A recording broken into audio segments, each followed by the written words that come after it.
Well, we begin today with a focus on livestock. We're paying a visit to a family sheep operation near the community of Minutair in the Panhandle. Brittany Fulton says the operation is definitely a family affair, and she benefits from the availability of corn or sugar beets in the area. In this segment, we learn about her business and about the unique breed of sheep she and her family raise.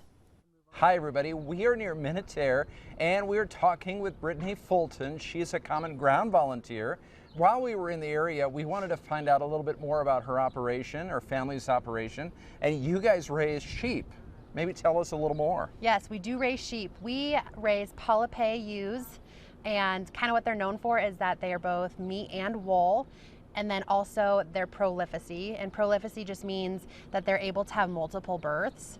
So just a quick little fact, I guess. In our last lambing, we had a ewe who had quads, so she had 4 lambs. So that's kind of what they're known for.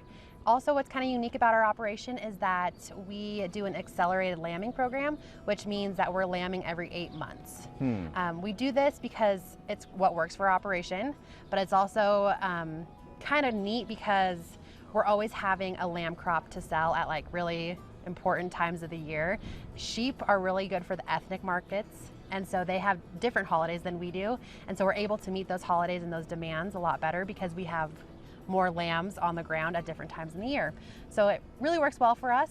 We are really close to a lot of ethnic markets here in the western part of Nebraska, so we take our lambs over to Colorado to be sold. They go from there and live their life if they're going to a feedlot or if they're going to be slaughtered for harvest. We are a family farm, and so myself, my parents, and my brother and his family, we are out here doing the work. So we're all here for lambing, we're all here to do vaccinations, we're all here to work them through the alleyway, to load them out to take to the sale barn, whatever we're doing. We're really blessed here in this valley with the resources that we have around us. So as you drove out here, you know, you saw lots of corn fields and beet fields. We have the sugar factory plant in town, the beet sugar factory plant. And so that allows us to have more resources on hand throughout the year. We feed byproducts a lot, which allows us to feed wet beet pulp in our rations to our sheep. We also have corn available to us. We've got hay available to us. We can have corn silage. We also have the opportunity to get distiller's grain. You've been talking about the resources that you have, the feed resources. You mentioned the sugar beets and the wet beet pulp, but there's some other things you get off of the sugar beet too. The main product we get from the sugar beets is pulp. So you can get wet or dry beet pulp. We get wet, it works better for us, and so we like doing that better, but you also can get beet tailings. And beet tailings are just pieces of the beet that they cut off because they didn't need. And so they'll bring a truckload out and we feed them through our feed wagon. The sheep love them. It's a sweet treat for them.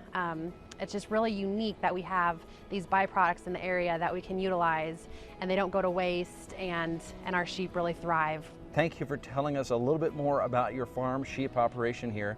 This was really interesting. Thank you. Yeah, and by the way, Brittany Fulton is a CommonGround volunteer. If you'd like to meet more of those volunteers, learn about the topics they cover and the recipes that they like to share, just go to CommonGroundNebraska.com. Yeah, nice network across the state.